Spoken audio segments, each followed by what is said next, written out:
যদি কাউকে ভালোবাসতে চাও তাহলে রাগী মেয়েকে ভালোবাসো, কারণ তাদের উপর হয়তো অনেক রাগ থাকে কিন্তু ভেতরে থাকে অজস্র ভালোবাসা।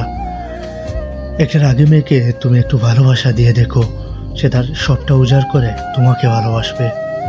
একটা সময় দেখবে ওর যত সমস্যা আছে, অন্য কারো উপর যত রাগ আছে, সব আপনা আপনি শেষ হয়ে যাবে। কারণ সে জানে তুমি তার আপন মানুষ, তুমি তাকে কখনোই ছেড়ে যাবে না। সে নিজের চেয়েও তোমাকে বেশি ভালোবাসবে, তুমি তাকে কখনো ছেড়ে যাবে না, সে বিশ্বাস ও রাখে।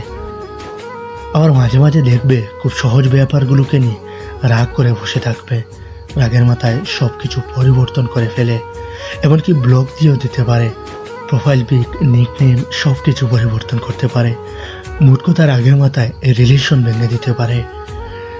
রাগের মাথায় হয়তো এসব করবে, কিন্তু বিশ্বাস করো এসব করে রাগী মেয়েটাই লুকিয়ে লুকিয়ে কাঁদবে, কারণ সে চায় তার প্রিয় মানুষটা তার রাগ ভাঙাক, তাকে সরি বলে কাছে টেনে নিক। তখন তুমি যদি একবার সরি বলে তাকে বুকে টেনে নাও, দেখবে এক নিমিষে সব কিছু ভুলে গেছে। রাগী মেয়েরা অতি সহজেই সরি বলে না, ওরা ভাঙবে তবে মটকাবে না। ওরা রাগের কারণে হারিয়ে ফেলে জীবনের অনেক কিছু, রাগের মাথায় ভুল সিদ্ধান্ত নিয়ে ফেলে, এমনকি ওরা যাকে ভালোবাসে সেও যদি জীবন থেকে চলে যায় সেটাও সে মুখ ফুটে বলবে না। আমি তোমাকে খুব ভালোবাসি, আমাকে ছেড়ে যেও না, ভেতরে ভেতরে ঠিকই জ্বলে পুড়ে ছাই হয়ে যাবে। রাগী মেয়েরা আর যাই করুক কখনো কাউকে ধোঁকা দেয় না, তারা যাকে একবার ভালোবাসে তাকে সারা জীবন আপন করে রাখতে চায়। কাউকে কষ্ট দিলে ওরা নিজেই বেশি কষ্ট পায়। এই রাগটাকে অনেকেই বুঝে না, স্বার্থপরের মতো ছেড়ে চলে যায়।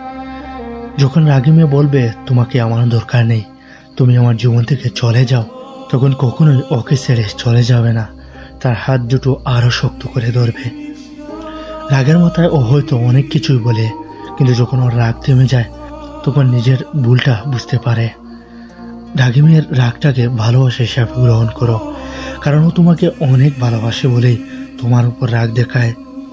যারা রাগী মেয়ের সাথে নিজেকে মানিয়ে নিতে পারে তারাই একটা সময় জীবনটাকে অনেক সুন্দরভাবে উপভোগ করতে পারে।